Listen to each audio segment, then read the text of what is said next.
আমার নাম প্রিয়দর্শন সেন শর্মা। আমি 1971 সালে কলকাতার বঙ্গবাসী কলেজে অধ্যাপনা করতাম।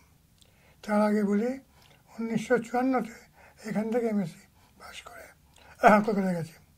আমার জন্ম, লেখাপড়া সব এখানে। তো 71 সালে সংবাদ মাধ্যমে জানলাম এখানে কী হচ্ছে।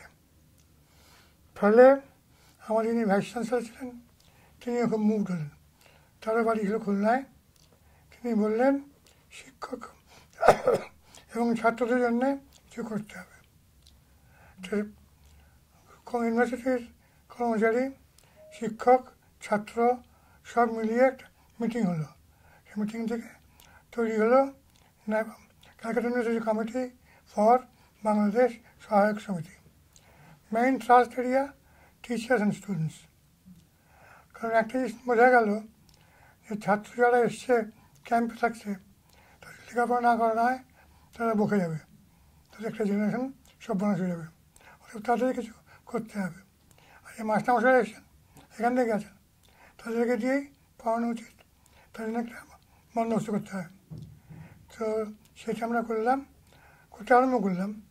হতে হতে প্রায় 51টা স্কুল হয়েছিল। 51টা স্কুল হয়েছিল এবং প্রায় 700 শিক্ষককে আমরা নিয়োগ করেছিলাম। নিয়োগ মানে বেতন তো কিছু নেই, সামান্য ভাতা।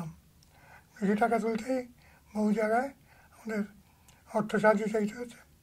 লোকে করেওছে, কেউ স্লেট দিয়েছে, কেউ বোর্ড দিয়েছে, কেউ টাকা দিয়েছে। আর এই স্কুলের ছেলেরা কয়েক ঘন্টার জন্য ডিসিপ্লিনে থাকবে, আমরা যে লেখাপড়া শিখতে হবে, বকে গেলে হবে না, এই বোধটা হতো। এটা ছিল আমাদের মেন ট্রাস্ট এরিয়া। কোনো শিক্ষক গেলেই আমাদের অফিসে নিবন্ধীকরণ। সে শিক্ষক মানে প্রাইমারি শিক্ষক আরম্ভ করে উপাচার্য অবধি। উপাচার্য আমাদের গেছিলেন এআর মল্লিক মশাই, মাজারুল ইসলাম সাহেব, এরা গেছিলেন। পরবর্তীকালে উপাচার্য হয়েছিলেন আলী হাসান, তিনিও ছিলেন। তো তাদের একটা কমিটি হয়েছিল বাংলাদেশ শিক্ষক সমিতি, প্রাথমিক শিক্ষক থেকে উপাচার্য অবধি। ফলে আমাদের কাজ করতে খুব সুবিধা হয়েছিল। এছাড়া আর যেটা করতাম, যা সংবাদ পেতাম আমরা সেগুলো ছোটো ছোটো বুকলেট করে সমস্ত পৃথিবীর বিদ্বজনের কাছে পাঠাতাম, টু মেক দেম অ্যাওয়্যার কী হচ্ছে। আমরা জানতেন না, এমনকি ইন্ডিয়ারও বাংলাদেশে ওয়েস্ট বেঙ্গলের বাইরে অ্যাওয়ারনেসটা খুব কম ছিল, জানতো না কী হচ্ছে। তো সেগুলো আমরা করতাম। এই দুটি আমাদের মেন এরিয়া। তার জন্য টাকা সংগ্রহ করতাম, বহু জায়গায় যেতে হতো, ফাংশন করতে হতো, টাকা তুলতাম। আমাদের অ্যাডভান্টেজ ছিল পশ্চিমবঙ্গের বাঙালিরা ইনভলভ হয়েছিল। কাজে আর ইনিশিয়ালি ইউনিভার্সিটি আমাদের অফিস দিয়েছিল, অফিস অ্যান্ড স্টেশনারি পোস্টেজ। আমাদের খরচা তো প্রচুর, মানে সারা পৃথিবীতে ছড়াতাম, ফলে সেই খরচাটা করে দিত, এটা অ্যাডভান্টেজ। প্লাস কিছু আমরা অর্থ কালেকশন করতাম। শরণার্থী এখানে ন্যাচারালি যা হয়, খুব একটা ভালো চেহারা তো হয় না, খুব দুরবস্থার মধ্যে থাকতে হয়। আমাদের যে ক্ষমতা আমরা সেটুকু করে চেষ্টা করেছি। একটা জিনিস ভালো হয়েছে, আমাদের একটা এফার্ট ছিল সারা পৃথিবীতে অনেক দেশেই বাংলাদেশের জন্যে সংগঠন হয়েছিল।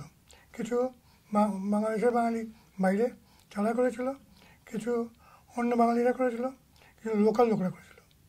তাদের অনেকের সঙ্গে প্রায় 200 সংগঠনের সঙ্গে আমাদের কোঅর্ডিনেশন ছিল। ফলে আমরা ওদের খবর দিতাম, ওরা সেগুলো করতো। এদিক থেকে কাজটা হয়েছিল। প্রাথমিক শিক্ষক থেকে উপাচার্য মশাই, এআর মল্লিক মশাই ছিলেন সভাপতি, কামরুজ্জামান ছিলেন headmaster, jubilee school working president. প্রথম সেক্রেটারি ছিলেন আনিসুজ্জামান বাংলার। তার কিছুদিন বাদে অজয় রায় পৌঁছলেন। আনিসুজ্জামান অন্য একটা কাজ নিল, সেক্রেটারি দিল অজয় রায়কে। এই সমস্ত এটা একটা ইউনিক ব্যাপার, প্রাথমিক শিক্ষক থেকে উপাচার্য সবাই একসঙ্গে। কলকাতায় আরেকটা কাজ করেছিলাম, নিউজ ব্যাংক। বাংলাদেশে যা ঘটনা ঘটছে বিভিন্ন পত্রপত্রিকায় ক্লিপিং করে ব্যাংকের মতো করা হয়েছিল। সেটা করতো আপনাদের এখানকার ছাত্ররা। আর তাদের সঙ্গে ইনচার্জ ছিলেন জামিল সাহেব বলে করল। জামিল তিনি টিভিতে ছিলেন, এককালে double subject honours, mathematics and physics. He was in charge of news bank.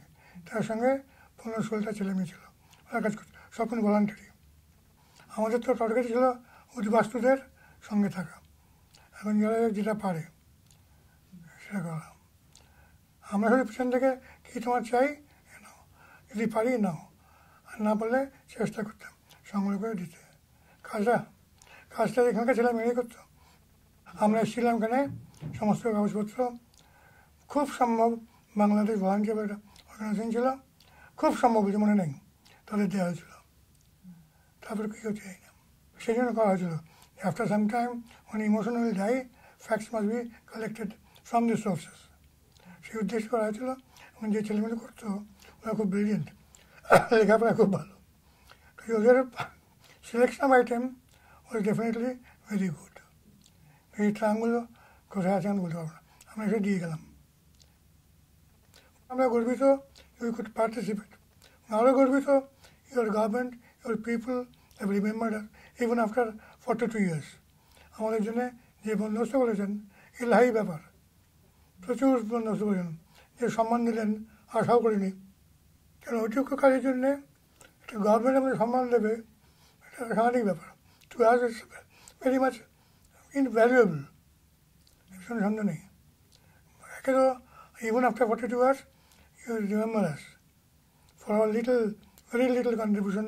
যদি পুরো মুক্তিযুদ্ধ ভাবেন, পুরো মুক্তিযুদ্ধ ব্যাপারটা আপনার শুরু 7ই মার্চ থেকে, সেই বক্তৃতার পর থেকে আরম্ভ করে 16 ডিসেম্বর অবধি কতগুলো ঘটনা, তারপর কনসিকুয়েন্স, তার কত রকম ট্র্যাজেডি। তার মধ্যে থেকে কিছু ছেলে মুক্তি বাহিনী গড়ে তুললো, লড়াই করলো, দেশটা স্বাধীন করলো। এগুলো তো ঐতিহাসিক ঘটনা, তৈরি করার ব্যাপারটা নয়। মনে করলেই ইমোশন আসে। একটি উদ্বাস্তু ছেলে এমএসসি পড়তো এখানে, আমাদের ওখানে গেল, কথা করে বললো স্যার আসার সময় আব্বু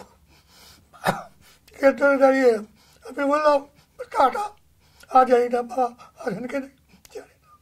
এরকম অনেক গল্প শুনেছি, গল্প মানে স্টোরিজ, ফ্যাক্টস, জীবনের গল্প মনে আছে একটু, সব মনে নেই। তো এগুলো বেশি মনে না করাই ভালো। করতে গেলেই আমি তো এখানকার ছেলে, আমার জন্ম এখানে, লেখাপড়া এখানে, মাস্টারমশাইরা যারা মারা গেছেন আমার মাস্টারমশাই ছিলেন। এই ফলে ইমোশনাল টাচটা বলতে বেশি, এটা উচিত না, মানে এক্সপ্রেশনটা হওয়া উচিত না। Being a man I must be manly in expression. চেষ্টাও করি খুব, কিন্তু এলেই ইমোশন এসে, ফর দ্যাট আমি ক্ষমা চাইছি।